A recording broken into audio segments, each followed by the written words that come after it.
My idea is to come here and ask you, is the prospect of our changing weather in Australia, particularly in Wagga, is that changing how you teach students here at the uni? It is. It is changing it. We're very concerned now about our doctors understanding the health impacts of climate change.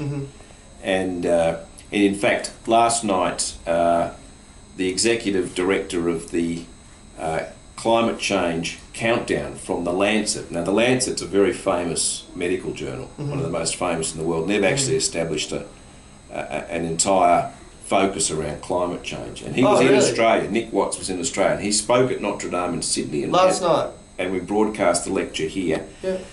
And, oh wow, it's very timely that we're here exactly, today. and that's part of introducing our students to this important concept that as doctors, and of course we have nursing students, so as nurses, they'll be dealing with people who have the impact of the health impacts of climate change. Yeah, okay, so it sounds like that these not only are going to be in Australia, they're going to be around the world. They are. But particularly for Wagga. Particularly for Wagga. Well, Wagga is vulnerable in a couple of ways. Yep. Actually, probably three ways I can think of. First of all, heat. Yep. There's no question that in the last 40 years we've seen a change in the pattern of heat in Australia. Yep. Our hot days in summer, our heat waves in summer are starting earlier. Yep. They're going longer. We've even had, in 2009, had a heat wave event that led to almost 400 deaths in Victoria. Now, is that the Black Saturday bushfires? Yeah, but it wasn't the bushfires. There were, I'm talking about deaths that weren't associated with the bushfires. Yeah. There was about 400 people died in that week from heat. Wasn't publicised? No, it wasn't publicised, but every council in Victoria, I understand, now has to have a heat action plan. Yep. Just as they now have in the UK and France and many countries, they have a plan for what the community needs to do when they have a heat wave. Yep. And it's important because if you don't take action to make sure your house is cool, that you get to a cool place, that particularly if you're an older person, you're a bit ill, you've got a number of illnesses, heart disease, diabetes, if you don't take your medications, you don't take your water, then it's pretty easy to get disorientated, dehydrated, and get into this spiral where you get heat illness, and anyway, and ultimately die.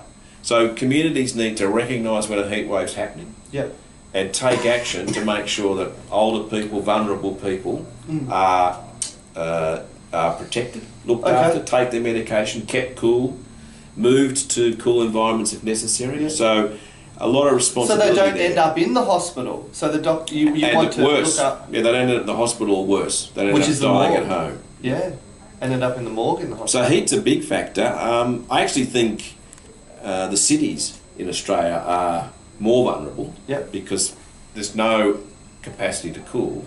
But there's no doubt Wagga gets extreme temperatures anyway, and so Wagga and the surrounding region will be vulnerable. Fantastic. Why don't we take a walk around? Yep. And we can keep talking as we go. And that ties into the Wagga City green thing so too. Alice last week, I might just talk to you as we walk. So Alice explained to us last week that Wagga City Council has a plan to minimise these things they call urban heat islands. Yes. Okay. So by planning the city to have green spaces in the appropriate places, we can actually decrease the ambient temperature in Wagga in certain places.